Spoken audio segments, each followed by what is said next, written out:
परभणी जिल्ह्यातून जाणाऱ्या शक्तीपीठ महामार्गाला शेतकऱ्यांचा विरोध कायम असून आज जिल्ह्यातील सहजपूर जवळा येथे होत असलेल्या मोजणीला शेतकऱ्यांनी मोठा विरोध केला आहे।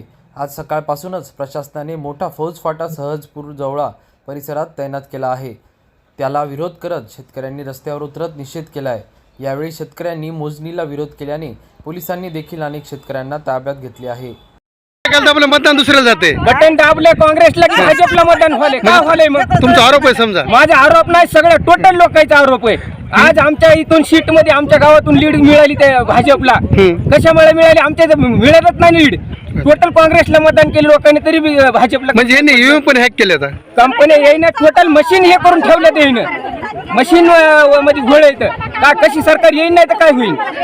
शेतकऱ्याला बळजबरी जमिनी घालीत, शेतकऱ्याला काय फायदा आहे आम्हाला याचा रोडचा? तुम्हाला जरी रोड करायचा तर खालून करा, शेतकऱ्याचं उरलेल्या जमिनीत हॉटेल टाकीन कोणी काय करीन? 20 फूट उंचीची काय गरज आहे तुम्हाला रोड तुम्हाला? आणि जेवढा रोड केला तेवढ्या जमिनी गेल्या, तितक्या जमिनी आम्हाला तुम्ही मोबदला द्या। प्रतिनिधी मुंजालाड, DLP न्यूज, दैठणा।